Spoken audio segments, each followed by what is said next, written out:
What are some not fun facts? Newborn harp seals have 10 days before they are abandoned by their mother. They need to learn how to swim before the ice melts so that they won't drown. If you're attacked by a bear, it won't necessarily try to kill you like other predators would. It just starts eating. To add to this, it also depends on the bear. A little rule of thumb is the following depending on the type. If it's black, fight back. Black bears typically don't want to fight and will often run away in a confrontation. If it's brown, lay down. Grizzlies are the same. Humans don't make a good meal for them, and if they don't see you as a threat, they won't try to actively kill and eat you. If it's white, good night. Polar bears don't give a shit and will eat you. Running, laying down, or trying to fight back won't help you. Best advice is to discard an article of clothing while running in hopes they'll stop to investigate it. If you're going to be murdered, chances are very good you've already met your killer.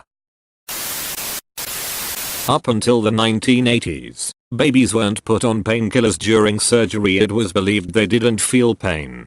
Man, leaded gasoline and baby torture. What else is there from the mid-20th century that made people go nuts? There is a genetic disorder that causes your body to replace your muscle tissue with bone over time. Edit. For those who are wondering, it's called fibrodysplasia ossificans progressiva, FOP. And currently there is no cure for it. Also, it's a genetic disorder, not a disease. Me apologies for those I confused with it. Is this disease where eventually you sort of freeze? So at some point you have to decide if you want to be sitting or laying for the rest of your life? Yes.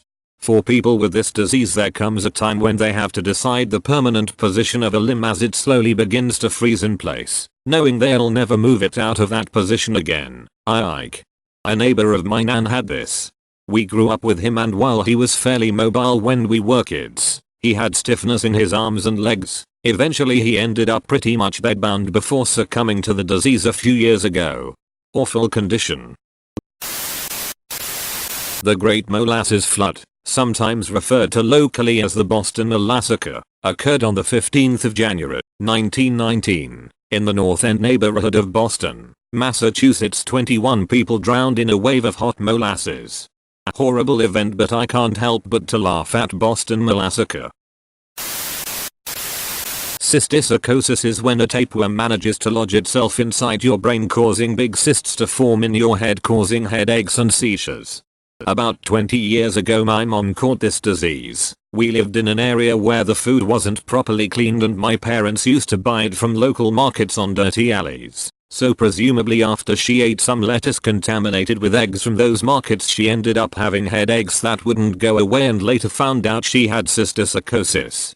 Even here where we live, Brazilian Northeast, it was a pretty rare disease, so I remember being scared. The cysts had to be removed through surgery and she lost part of her sense of smell, but other than that she's still completely fine today. Only feels pain when it's too cold because of the screws from the surgery.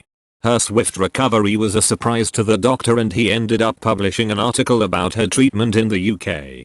To this day she doesn't let us eat vegetables in suspicious places and cleans everything like our lives depend on it. Male dolphins have been observed to gang rape females, kill dolphin babies that are not their own so their mums are available again, and for absolutely no reason other than entertainment brutalize porpoise young. Demodex mites live in the pores of your skin and eat your dead skin cells and oils. They also climb out at night and have a gangbang on your face. Worst part, you're not even invited. Well, they're not doing a very good job, in my opinion. My face is still oily as hell. Male octopodes have multiple detachable penises. During mating, they simply rip one off and hand it to the female, who then swims away and, quite literally, fucks herself. Here's my dick, go fuck yourself. Banana republics were coined in the book Cabbages and Kings, about small countries based around single exports that were taken advantage of by large corporations. That company taking advantage of them for the book rebranded and is now called Chiquita. Don't forget Dole and Del Monte. Most giant food companies and agribusiness have controversies. Some significantly more than others, like Nestle. From an older comment of mine that fits this question, the Challenger astronauts didn't die when the shuttle exploded. The stack actually just broke apart under aerodynamic stress, and the explosion you thought you saw was just the expanding cloud of hydrogen from the external tank burning. The forces involved in the breakup were very survivable. The crew cabin was left intact after it separated from the rest of the orbiter and may not have depressurized. There's evidence to suggest some or all of them were conscious at least part of the way down, if not the entire time. And photography of the disaster shows the cabin falling without spinning in a nose-down attitude, meaning no excessive forces to knock them out. The impact with the ocean was what actually killed them. It took 2 minutes and 45 seconds from breakup to impact. It's possible that some or all of them were conscious and aware the whole time. In high school, my science teacher was chosen to be in the Teachers in Space program for the Challenger. She went through the training and got a jumpsuit from NASA and had pictures with the crew and knew them all personally. She wasn't chosen to be aboard the Challenger but witnessed it in person and watched her friends die. She was given a piece of a white panel which she held a torch to during her lecture and then passed it around to show how it reflects heat.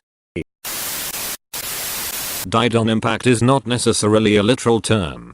It can take quite a while to die from blunt force trauma. I feel like there should be a special, explicit version of died on contact and another for died after an agonizingly long wait for rescue. I think they say that to make the family feel better. I knew someone that died on impact. A few years later I learned that he lived for 30 minutes after impact. I wish I didn't learn that. Rabbits eat their babies if stressed enough. In Australia, there is a plant called the gympie, otherwise known as the suicide plant. When touched, it delivers multiple stings with a long-lasting neurotoxin that is so painful that people would rather kill themselves than live through a few days of excruciating pain, and then a further several years of lesser pain, or full reoccurrence in the correct conditions. If the tiny hairs that deliver the stings are not removed, or are buried, the pain will continue for years. The pain, which has been described as feeling like being doused in hot acid and being electrocuted simultaneously, is so bad that people have been driven mad by it. Horses who have been stung by this plant have literally thrown themselves off cliffs. An ex-serviceman named Cyril Bromley is known to have fallen into one of the plants during WWII. Driven mad by it, he had to be strapped to a bed to prevent himself from committing suicide. Another rather unfortunate officer is known to have shot himself in the head after using one of the plant's leaves as toilet paper. Rather than live with the pain in his rear end, he chose to end his life. As the Wikipedia page says, the fruit is edible to humans if the stinging hairs are removed. I can just imagine how that went down. Hey, you know that plant that causes so much pain for the rest of your life that you want to die? I want to eat some of it. Double quote. There are most likely people that are stranded at sea or in the desert right now that will probably never be found. I wonder about this sometimes. Or how many kidnapping victims there are out there who just want to go home. So sad. Literally so many trafficking victims. Like an unfathomable amount who are out there. It's awful to think about. I think of Amanda Barry, Gina D. Jesus and Michelle Knight sometimes and remember how Amanda mentioned seeing her mom on TV and some psychic told her that her daughter was dead. They managed to escape, but think of the countless others in situations exactly like theirs who have no hope of escaping. Over 300 people are believed to have jumped from the World Trade Center on 9/11. One of the falling bodies killed a fireman at the scene. On top of that, there are still over 1,000 victims whose remains have not been found. Goats apparently have the most human-like vaginas of all animals. I don't wanna know how you figured that out. There are worms that can live in almost every part of the body. Even your eyes, or brain. And they eat you. For a very long time, beheading was used as a form of execution because it was believed it resulted in instantaneous death. For quite some time, there was suspicion that this wasn't the case, but many rules and regulations governing the use of cadavers limited doctors from thoroughly investigating enough to challenge the practice. However, at the turn of the 20th century, a French doctor, Beauroux, was permitted to make an investigation of a severed head from a criminal named Langwill, immediately after guillotining.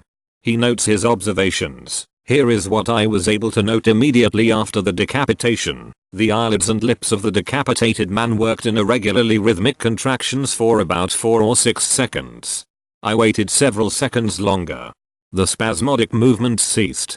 The face relaxed, the lids half closed in the eyeballs, leaving only the white of the conjunctiva visible, exactly as in the dying whom we have occasion to see every day. It was then that I called in a strong, sharp voice, Langwill. I then saw the eyelids slowly lift up, without any spasmodic contraction. I insist advisedly on this peculiarity.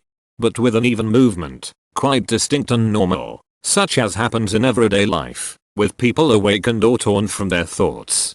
Next, Langwill's eyes very definitely fixed themselves on mine and the pupils focused themselves. I was not, then, dealing with a vague dull look, without any expression that can be observed any day in dying people to whom one speaks. I was dealing with undeniably living eyes which were looking at me. Every person who was ever decapitated was most likely aware of their predicament for a short time following their death. Of course they were, when you think about it. You've still got a few seconds worth of blood and oxygen swirling around in your head. By cutting it off, you're limiting the lifespan of the brain to however much oxygen is already there. A single tiger killed 434 people in India. It was probably fun for the tiger. If you show symptoms of rabies, your chances of dying are nearly 100%. Your lips are made of the same kind of skin your asshole is made of. Is that why they are so kissable? Definitely. When two people kiss, they make one long tube connecting their assholes. Like when you sit down on your toilet, you connect your asshole to an enormous network of assholes. I saw a documentary that covered this. It was amazing.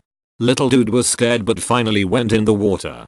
He spent a couple weeks around the same hole in the ice, while he learned how to extract air from bubbles trapped under the ice shelf. Then he was off into the world. This is me, but instead of water, it's leaving my house. And instead of extracting air, I am running from social confrontations. I also spent a couple weeks around the same hole. Of course I know him. He's me. Looking into the mirror. Hello there.